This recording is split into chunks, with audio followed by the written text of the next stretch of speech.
Pernahkah kalian mengalami kesulitan saat mencari sebuah dokumen? Apalagi jika dokumen itu adalah dokumen penting.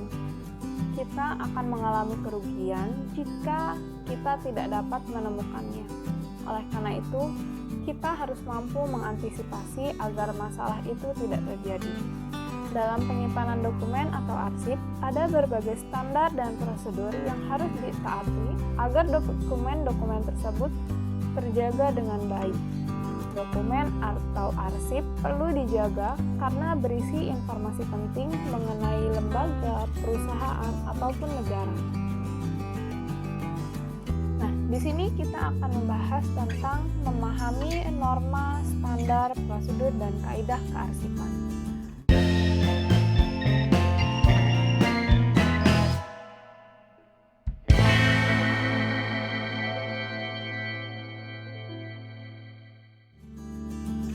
Norma atau kaidah kearsipan adalah ketentuan yang mengatur kegiatan di bidang kearsipan agar dalam penyelenggaraan atau kegiatan kearsipan dapat dilaksanakan dengan baik sehingga tujuan dari kearsipan dapat tercapai. Sementara itu, standar merupakan norma, aturan atau persyaratan yang dijadikan acuan yang biasanya berupa dokumen formal agar ada keseragaman dalam melaksanakannya. Standar terdiri menjadi dua, ada standar yuridis dan standar de facto. Standar yuridis biasanya berbentuk perundang-undangan yang digunakan sebagai bahan rujukan dan mencakup wilayah yang luas, misalnya secara nasional, regional, atau wilayah. Sementara itu, standar de facto adalah standar yang dikembangkan secara sendiri-sendiri oleh perusahaan yang biasanya berupa SOP atau Standard Operating Procedure. Oleh karena itu, dalam penyelenggaraan kearsipan diperlukan norma atau kaidah, baik berupa peraturan perundang-undangan maupun kebiasaan yang dibuat oleh perusahaan dalam bentuk standar dan prosedur. Penyelenggaraan kearsipan, khususnya arsip yang berkaitan dengan penyelenggaraan kehidupan kebangsaan, perlu dijalankan dengan baik. Oleh karena itu, diperlukan aturan yang dapat dijadikan dasar dan panduan. Ada beberapa peraturan perundang-undangan kearsipan yang berlaku di Indonesia yang sudah seringkali berganti. Apa saja sih peraturan yang sering kali berganti tersebut? Yang pertama mulai dari Peraturan Presiden Republik Indonesia Nomor 19 Tahun 1961 tentang Pokok Kearsipan Nasional.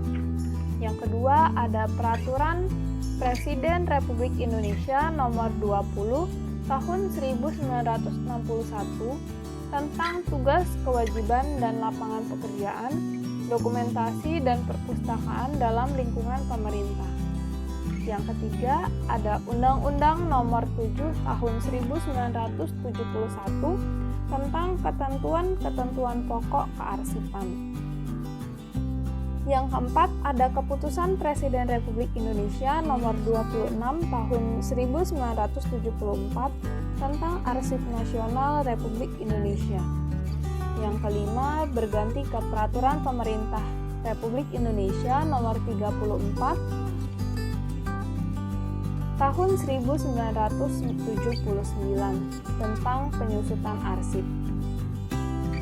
Yang keenam, ada Surat Edaran Nomor SE/01/1981 tentang penanganan arsip inaktif sebagai pelaksanaan ketentuan peralihan peraturan pemerintah tentang penyusutan arsip.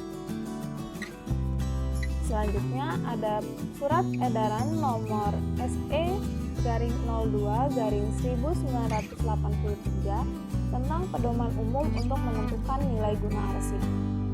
Dan yang kedelapan ada Keputusan Presiden Republik Indonesia Nomor 105 Tahun 2004 tentang pengelolaan arsip statis. Dan yang terakhir ada Undang-Undang Republik Indonesia Nomor 43 Tahun 2009 tentang kearsipan. Nah, undang-undang inilah yang dipakai sampai saat ini. Undang-undang yang ditetapkan di Jakarta oleh Presiden Republik Indonesia Dr. Haji Susilo Bambang Yudhoyono pada tanggal 23 Oktober 2009. Kearsipan memiliki peranan penting dalam suatu lembaga karena arsip berfungsi sebagai data atau informasi yang dapat dipercaya. Peranan kearsipan bisa sebagai sumber informasi, sebagai pusat ingatan, sebagai dasar perencanaan dan pengambilan keputusan. Kearsipan juga bisa sebagai alat pengawasan, sebagai bahan dan alat bukti, sebagai alat dan bahan pembuktian yang otentik, bisa juga sebagai barometer kegiatan organisasi. Sesuai dengan pernyataan sebelumnya, kearsipan itu memiliki peranan penting dalam suatu lembaga. Oleh karena itu, untuk menjamin keselamatannya, arsip perlu dikelola dengan baik.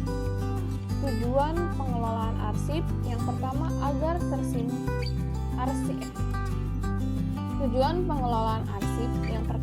agar arsip terpelihara dengan baik, teratur, dan aman. Yang kedua, agar mudah mendapatkan kembali arsip yang dibutuhkan. Yang ketiga, untuk menghindari pemborosan waktu dan tenaga dalam mencari arsip yang dibutuhkan. Yang keempat, untuk menghemat tempat penyimpanan. Yang kelima, untuk menjaga kerahasiaan arsip dan kelestarian arsip. Dan yang keenam, untuk menyelamatkan pertanggungjawaban mengenai perencanaan, pelaksanaan, dan penyelenggaraan kegiatan kemasyarakatan.